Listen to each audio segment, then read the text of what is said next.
The question is, was Truth and Beauty a hard book to write? No, Truth and Beauty was the easiest book I ever wrote, will ever write. So helpful, such a good idea. After Lucy died, she had been dead for about 3 weeks. And I wrote that book just as a way of saying, if I can make my grief my job, everybody respects my job. You know, I'm working. So I made my grief my job. I got a cookie sheet, I put my computer on it, I went to bed, and I stayed in bed. I wrote that book in about 4 months. I had all of Lucy's letters, her music, her pictures in the bed, and I stayed in bed. And it was really like the 4-month Shiva. You know, I stayed as long as I needed to stay. I wrote it all down. I put it someplace. You know, I don't know how people carry their grief. I don't have any idea how you guys do it.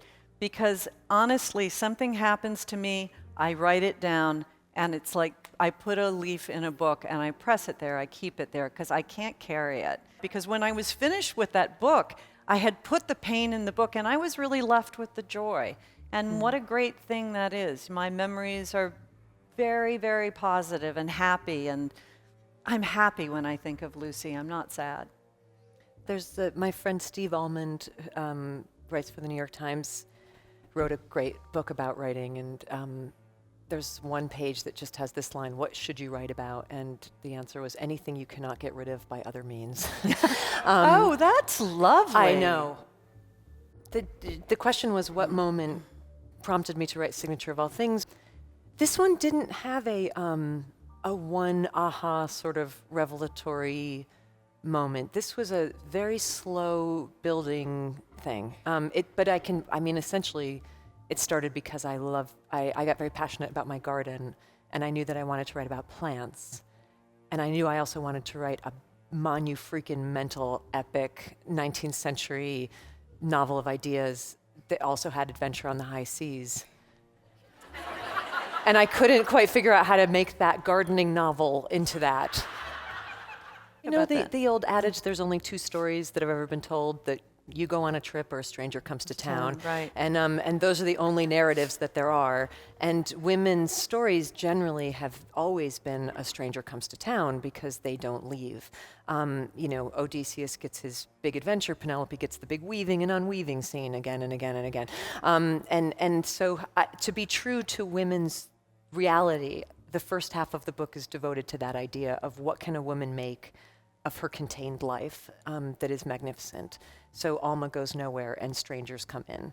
And then I was like, oh, fuck it, I'm putting her on a boat. And like just sent her, you know, she's going to French Polynesia, ahoy, you know, and then like there's my postmenopausal character on a ship for the rest of her life. And then she gets to be, as they say in Breaking Bad, the one who knocks.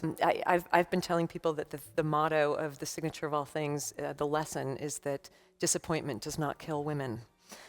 Because one of the great themes of all novels is that women cannot endure disappointment or betrayal, or and they must be punished for their mistakes. and they must be mercilessly punished, particularly for sensual errors, Especially by or Wallace bad judgment. Stegner. And they are.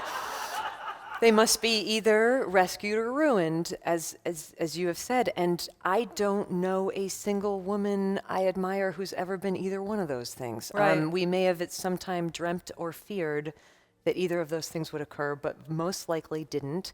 The women that I know who are wise and remarkable and powerful, who I admire, didn't get that way by stuff working out.